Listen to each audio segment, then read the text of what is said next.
In 1676, Isaac Newton and Robert Hooke were arguing via letter about the science of optics and their respective contributions to the science. After a couple of intellectual blows via letter, Isaac Newton responded with the somewhat conciliatory gesture. You have added much in several ways, and especially in considering the colours of thin plates. If I have sinned further,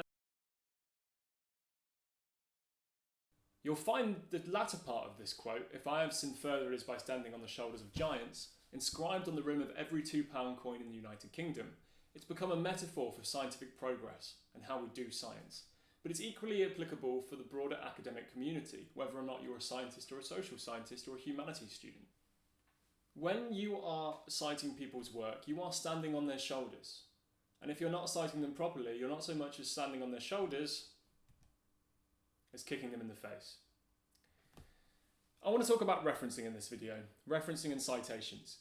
I know it's not the world's most interesting topic in the world, but it is important you get it right. I am also an academic misconduct officer at the university I work at, which means that I investigate students who have been accused of plagiarism and cheating.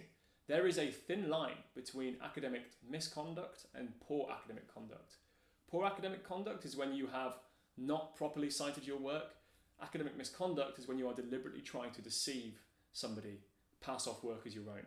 I'm not going to spend this video talking about all the different referencing styles and how you do them properly. There are simply too many variations. I'm just going to focus on 7 important tips that you can include in your work. Referencing should follow writing, not the other way around. You want your referencing to nicely slot into your work and not harm the structure and flow of a sentence. Number 2, you should be referencing as you go. There really is no substitute for it. If you try and leave it to the end, you're going to have about 15, 16 names, journal articles, page numbers, issues, journal titles to remember.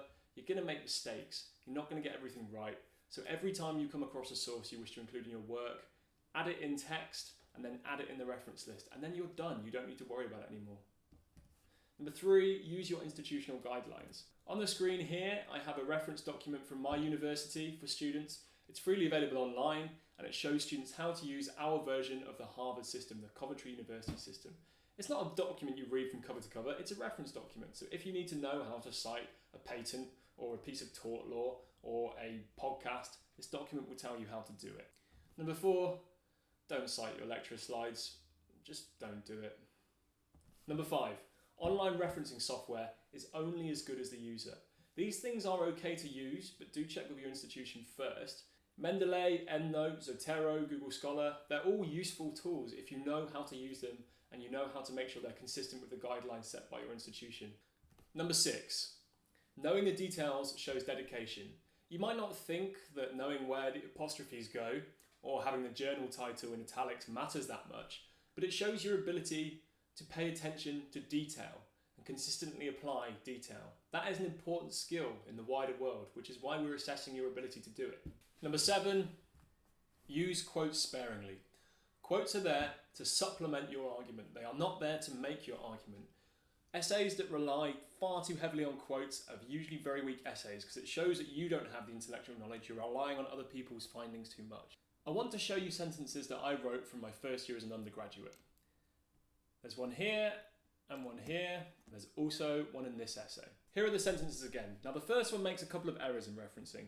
The first one is that we don't need Gilbert 2005 there. We can take that 2005 and add it here.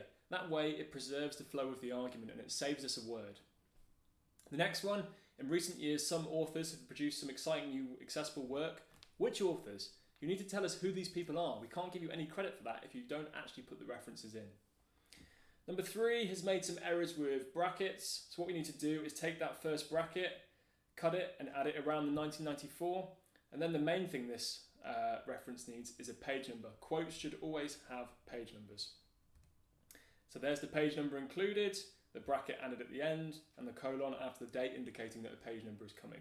Now this is for my referencing style at Coventry University. Yours might be slightly different, so do check with your institutional guidelines. The one other thing I want to add here is the and. I have edited this sentence a little bit. I've edited the quote. To show that, I've put an and in square brackets, which shows that's my word, not a word from the quote.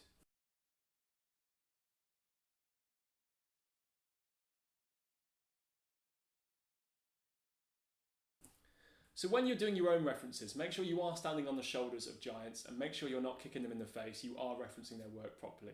It's an important academic skill, and once you've learned how to do it once right, it will be simple for the future. I've been Dr. Joe Thorogood. Thanks very much for watching, and I'll see you next time on Remarkable.